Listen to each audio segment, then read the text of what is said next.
আমরা এই জাতীয় কথা দিয়ে যাচ্ছি। আল্লাহ যদি আমাদেরকে নির্বাচিত করে আপনাদের বুকে, আপনাদের ভালোবাসায়, আপনাদের সমর্থনে সরকার গঠনের সুযোগ দেন, তাহলে বাংলাদেশের সব কয়টি জেলায় একটি করে মানসম্মত সরকারি মেডিকেল কলেজ গড়ে তোলা হবে ইনশাআল্লাহ। যারা বঞ্চিত হয়েছে সকল সুবিধা থেকে তাদের দুয়ারে আগে চলে যাবে ইনশাআল্লাহ আগামীর উন্নয়ন। আমরা বৈষম্য করবো না, আমরা আল্লাহকে ভয় করবো।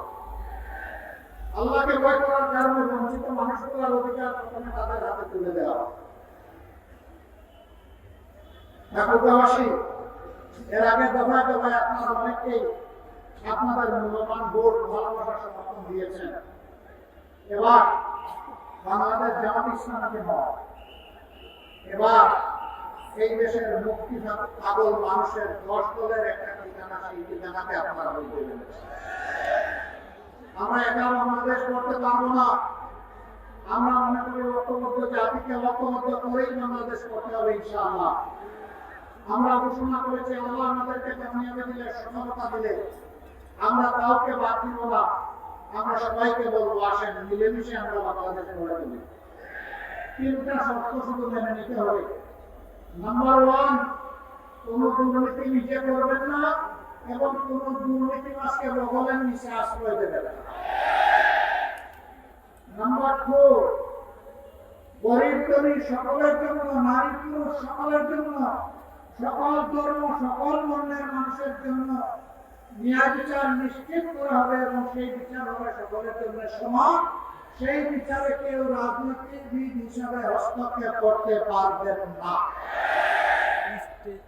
বিচার বিভাগ হবে সম্পূর্ণ স্বাধীন, আর বিচার হবে ন্যায়ের ভিত্তিতে, কোনো বেঞ্চ হবে বিচার আর বিচক্ষণ হবে না।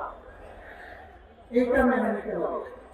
3 নম্বর, 14 বছরের বস্তা পচা রাজনীতি, যেটা দুঃশাসন আর দুর্নীতিতে দেশকে ডুবাই ফেলেছে, চাঁদাবাজদের রহমনা ব্যবসা আর জনগণের যান যাওয়ার উপক্রম, এই সব কিছু বদলাতে হলে, বৈষম্য বদলাতে হলে, অঞ্চলে অঞ্চলে বৈষম্য, ব্যক্তিতে ব্যক্তিতে বৈষম্য, পরিবারে পরিবারে বৈষম্য, গোষ্ঠীতে গোষ্ঠীতে বৈষম্য, দলে দলে বৈষম্য, সকল বৈষম্যের আমরা কবর রচনা করতে চাই। এই জন্য প্রয়োজন সংস্কারের সকল প্রস্তাব গণভোটে দেওয়া হয়েছে, সেই গণভোটে হাত দিয়ে গণভোটকে পাস করা যাবে। আপনারা গণভোটে হাত দেবেন, আর কিসে হাত দিবেন?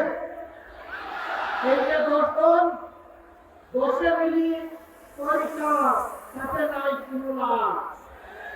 জনগণের বিজয় হবে ইনশাআল্লাহ। কোনো একক দলের কোনো শাসন আমরা চাচ্ছি না। আমরা এখন জনগণের শাসন চাই।